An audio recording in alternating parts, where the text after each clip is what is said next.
இன்றைக்கு நாம் தமிழ் என்று பேசுகிறோம் என்றால் அது திராவிடத்தால் தான் உயிர்ப்போடு இருக்கிறது.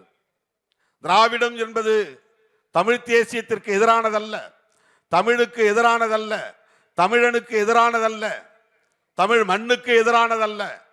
இந்தி திணிப்பை தடுத்தது திராவிடம்.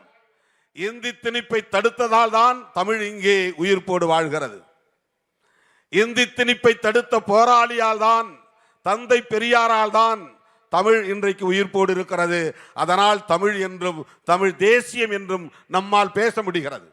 பெரியார் போராடாமல் இருந்திருந்தால், அண்ணா போராடாமல் இருந்திருந்தால், முத்தமிழறிஞர் கலைஞர் அவர்கள் போராடாமல் இருந்திருந்தால், திராவிடம் இந்தியை தடுக்காமல் இருந்திருந்தால், இன்றைக்கு நாம் எல்லோரும் இந்தி பேசக்கூடிய இந்தி வாழாக்களாக மாறியிருப்போம். தமிழ் தேசியம் என்கிற சொல்லே பிறந்திருக்காது. இந்த 40-50 ஆண்டுகளில் தமிழ்நாடு இந்தி பேசும் மாநிலங்களில் ஒன்றாக மாறி இருக்கும். தமிழ் மக்கள் இந்தி பேசும் மக்களாக மாறி இருப்பார்கள். இன்றைக்கு தமிழ்நாட்டில் தமிழ் வாழ்கிறது என்றால், தமிழ் உணர்வு மேலோங்கி இருக்கிறது என்றால், தமிழ் தேசியம் என்கிற சிந்தனை வளர்ந்தோங்குகிறது என்று சொன்னால், அதற்கு அடித்தளம் வகுத்த, அடித்தளம் அமைத்த தலைவர் தந்தை பெரியார். அதை பரப்பியவர் பேரறிஞர் அண்ணா. அதை கட்டி காத்தவர் முத்தமிழறிஞர் கலைஞர். அதை இன்றைக்கு முன்னெடுத்து செல்பவர் நம்முடைய தளபதி அவர்கள்.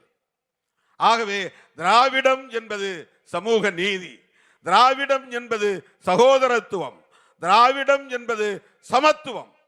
எனவே இந்த பயணம் திராவிட நடைபயணம் என்று சொன்னாலும் பொருந்தும், சமத்துவ நடைப்பயணம் என்று சொன்னாலும் பொருந்தும். அந்த திராவிட அரசியலை கட்டி காப்பாற்றக்கூடிய பாதுகாப்பு அரண்களுள் ஒன்றாக தமிழகத்திலே விளங்குகிற ஒரு பேர் இயக்கம் மறுமலர்ச்சி திராவிட முன்னேற்ற கழகம். அந்த கழகத்தின் தலைவர் முத்தமிழறிஞர் கலைஞரால் வளர்த்தெடுக்கப்பட்டவர். திராவிட முன்னேற்ற கழகம் என்கிற பாசறையில் வளர்ந்தவர். பெரியாரின் கொள்கைகளால் புடம் போடப்பட்டவர்.